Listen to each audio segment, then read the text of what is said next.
Misi bang, maaf ganggu waktunya sebentar nih bang.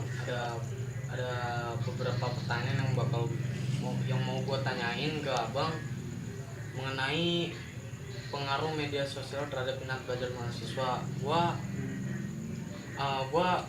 ganggu waktu abang sebentar ini buat ngelengkapin tugas artikel gua nih buat hasil wawancaranya nih bang. Boleh, silakan aja lu nanya. Kita langsung ke pertanyaan pertama aja nih bang. Tapi sambil gua rekam ya bang ya. Ya, Buat hasilnya nanti bang. Nah, pengaruh apa sih yang ditimbulkan media sosial terhadap minat belajar mahasiswa? Nah, jadi gini ya, ngomongin tentang pengaruh. Ya pasti namanya pengaruh tuh ada dua, pengaruh positif sama pengaruh negatif ya enggak? Nah, gua bahas kali ini pengaruh negatifnya aja dulu. Menurut gua pengaruh negatif media sosial buat kita nih sebagai kaum mahasiswa ya. Di sini kita pasti banyak tugas kan. Nah, kita pasti sibuk.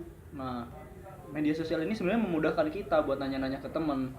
Tapi karena kitanya yang kurang bisa menguasai media sosial, justru malah kita ngegunain media sosial setelah ini bertanya.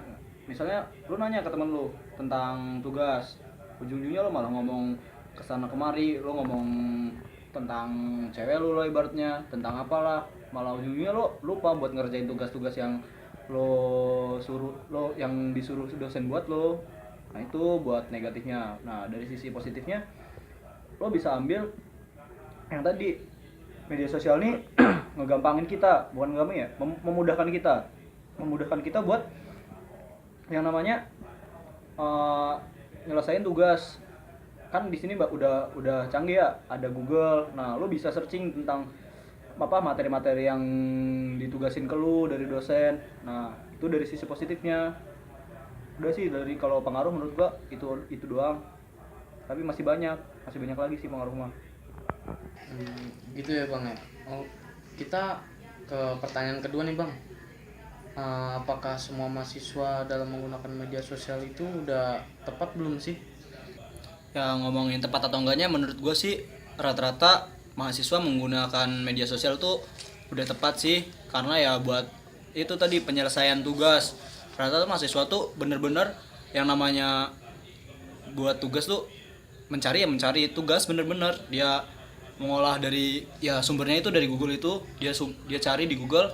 Nah, habis itu mahasiswa berkreasi sama pikiran dia tentang tugas itu, gimana cara dia improvisasi buat tugas itu, gimana bagusnya, gimana penyelesaiannya lah biar diterima sama dosen yang ngasih tugas itu juga. Nah, gimana ya, menurut gua selama ini yang gua temuin sih rata-rata emang tepat sih ya, walaupun bisa dibilang rata-rata mahasiswa sekarang mahasiswa deadline ya.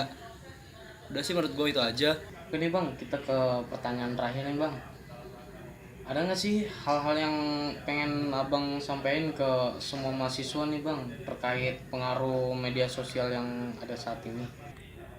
Yang mau gue sampaikan sih, kita kan sebagai mahasiswa ya di sini ya, kita harus tahu tentang penggunaan media sosial. Kita harus punya batasan-batasan, dimana ada saatnya kita bermain media sosial, ada saatnya kita ngerjain tugas-tugas kuliah sama teman-teman, terus ada juga saatnya lu buat aktif di organisasi, di ormawa-ormawa ya, sama UKM yang ada di kampus lo sendiri.